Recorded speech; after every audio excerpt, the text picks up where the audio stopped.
Bom dia, meus queridos. Hoje é dia 11 de novembro do ano da graça de 2020.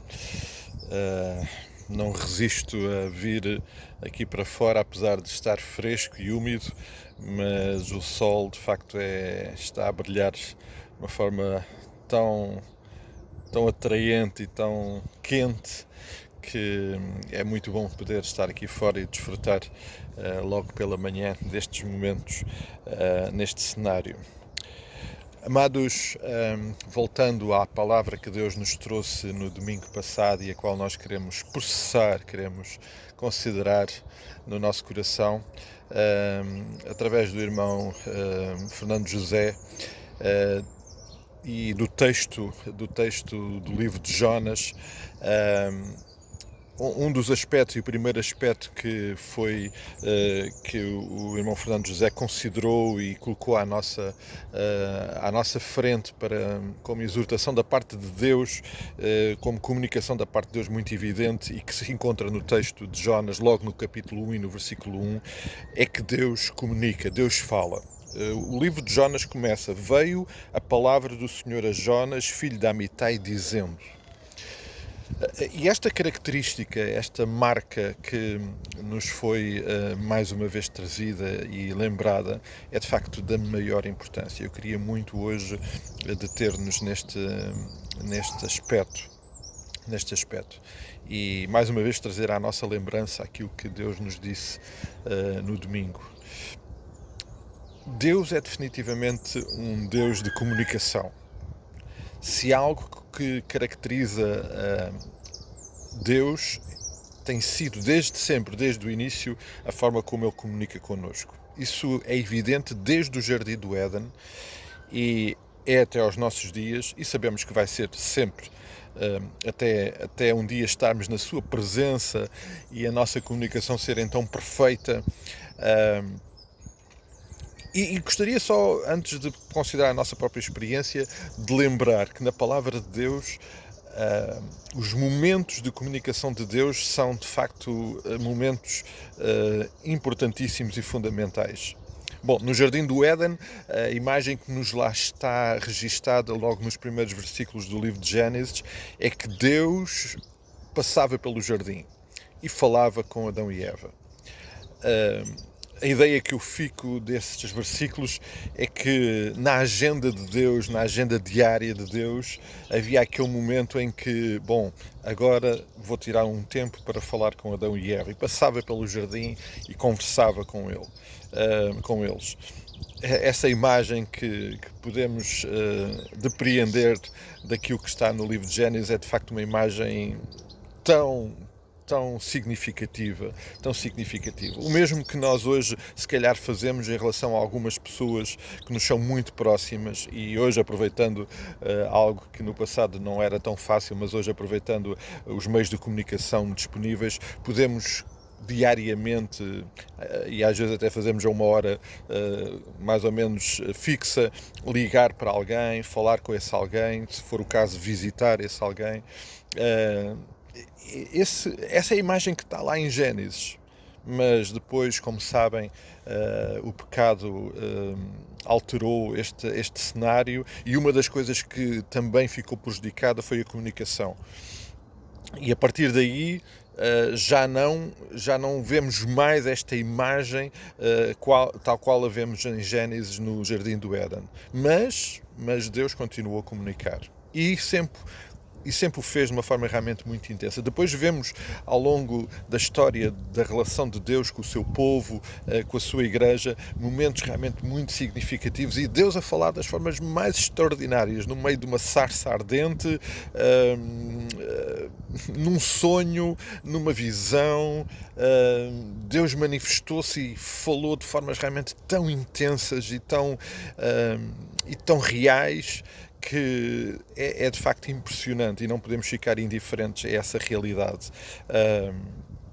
E, portanto, todos os momentos de comunicação de Deus são cheios de significado. E este de Jonas é mais um. Não sabemos exatamente qual foi o método que Deus usou para dizer estas palavras a Jonas, porque Deus o fez de diversas formas, o materializou de diversas formas em diferentes momentos, mas Deus falou e foi evidente e claro para Jonas aquilo que Deus estava a dizer. Deus é um Deus que comunica. Agora, mais importante do que lembrarmos e considerarmos aquilo que Deus tem comunicado no passado, e sabendo que Deus é um Deus que comunica, que fala connosco, como é que é nos nossos dias? Como é que é comigo e com o irmão? Como é que Deus está a falar? Vivemos dias, meus queridos, difíceis nesta matéria. Difíceis. Muitos, nestes dias, põem em causa a comunicação de Deus. Mas nós temos que sempre voltar à fonte. Hebreus começa com uma expressão muito importante no que diz respeito à comunicação. O livro de Hebreus começa com Deus a dizer, através desta carta, deste autor, que Deus no passado falou de muitas formas e de muitas maneiras. O texto, para sermos mais rigorosos, diz o seguinte: havendo Deus outrora falado muitas vezes e de muitas maneiras aos pais pelos profetas, nestes últimos dias falou pelo Filho, a quem constituiu o herdeiro de todas as coisas, pelo qual também fez o universo. Ele que é o resplendor da glória e a expressão exata do seu ser, sustentando todas as coisas pela palavra do seu poder, depois de ter feito a purificação dos pecados, assentou-se à direita da majestade nas alturas. Deus hoje fala através de Jesus.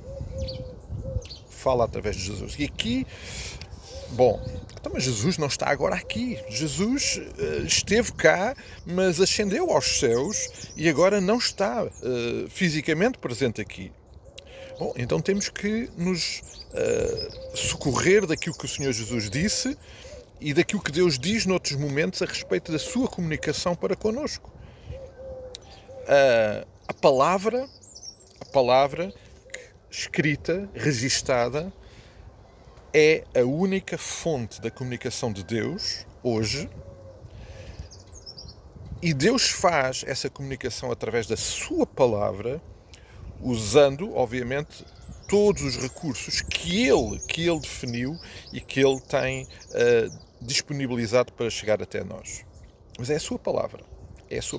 A única fonte de nós ouvirmos hoje Jesus falar é a sua palavra e também através daquela que é a intervenção que o próprio Senhor Jesus Cristo deixou muito claro. Em João capítulo 14, quando o Senhor Jesus está a preparar os discípulos para a sua partida do seu ministério terreno, ele fala de uma forma muito clara, porque esta era uma preocupação para o Senhor Jesus. Ele ia deixar de estar com eles. E então o Senhor Jesus diz assim: eu roguei ao Pai e Ele vos dará outro Consolador, a fim de que esteja sempre convosco. O Espírito da verdade, que o mundo não pode receber porque não o vê, nem o conhece, vós o conheceis, porque Ele habita convosco e estará em vós. Não vos deixarei órfãos, voltarei a vós outros. Ainda por um pouco tempo e o mundo não me verá mais. Vós, porém, me vereis, porque eu vivo e vós também vivereis. Naquele dia vós conhecereis que eu estou em meu Pai, e vós em mim, e eu em vós. Aquele que tem os meus mandamentos e os guarda, esse é o que me ama, e aquele que me ama será amado pelo Pai, e eu também o amarei e me manifestarei a ele. Aquele que tem os meus mandamentos, a minha palavra. Portanto, aqui a centralidade na palavra, naquilo que o Senhor Jesus disse. E depois ele diz, e porque ele está a falar da sua partida e da forma como ele irá cuidar de nós, ele diz: mas o Consolador, o Espírito Santo, a quem o Pai enviará em meu nome, esse vos ensinará todas as coisas e os fará lembrar de tudo o que vos tenho dito. de tudo o que vos tenho dito. Ou seja, o Espírito Santo que age em nós de uma forma absolutamente extraordinária e sobrenatural vai intervir em nossas vidas, ensinando, dirigindo, revelando aquilo que Jesus já disse. E aonde é que está registado aquilo que Jesus já disse? Na palavra. Amados, a comunicação é de facto fundamental. E Deus é um Deus de comunicação. E tal como Deus falou com Jonas de uma forma clara naquele dia, Ele está a falar connosco hoje. E nós precisamos estar absolutamente atentos ao que Ele nos diz. E é tão evidente, Ele que é o Verbo, Ele que é a Palavra, o Senhor Jesus Cristo, é tão evidente que Ele determinou que é através da sua palavra, exclusivamente através da sua palavra e pela ação sobrenatural, intervenção única e exclusiva do Espírito Santo na nossa vida, na vida dos seus filhos, que Ele vai continuar a revelar-se, a manifestar-se, a falar e a transformar as nossas vidas, porque esta é uma palavra que transforma. Amados, Deus está a falar connosco. Está a falar consigo, está a falar com o irmão, está a falar comigo. Nós precisamos de estar atentos. Obviamente, como bem sabemos, a história de Jonas vai nos conduzir a perceber que nem sempre, apesar de ouvirmos Deus, nem sempre respondemos como devemos, como precisamos de responder. Mas hoje o ponto base e o ponto de partida é este. Nesta circunstância em que nos encontramos, nesta vida tão difícil e tão desafiante, Deus está a falar connosco e Ele fala através da sua palavra e através da ação do Espírito Santo na nossa vida. Vamos estar atentos, vamos ter os nossos ouvidos disponíveis, nossos corações abertos para ouvir o que Ele tem para nos dizer. Meus queridos, que o Senhor nos abençoe, que Ele nos dê um dia muito abençoado. Mais uma vez que esta imagem, este calor do sol, possa ser um bom símbolo daquilo que o Senhor Jesus Cristo é na nossa vida, daquilo que Ele quer fazer na nossa vida e que de facto a sua comunicação possa chegar e nós possamos ouvi-la e recebê-la. Tudo para a honra e glória do seu nome, para a edificação das nossas vidas. Vamos continuar a cuidar-nos em oração uns dos outros. O irmão Silvério já está em casa, já está restabelecido, a Yasmin também já está bem e vamos também continuar a cuidar do pequenino Arturo. Esta época é uma época de mais dificuldades com algumas questões de saúde, com gripes e constipações. Vamos nos cuidar em oração no meio de toda esta situação que continua tão dramática. Vamos nos cuidar. Um forte abraço, amados, e que o Senhor nos abençoe neste dia. E até amanhã, se o Senhor assim o permitir.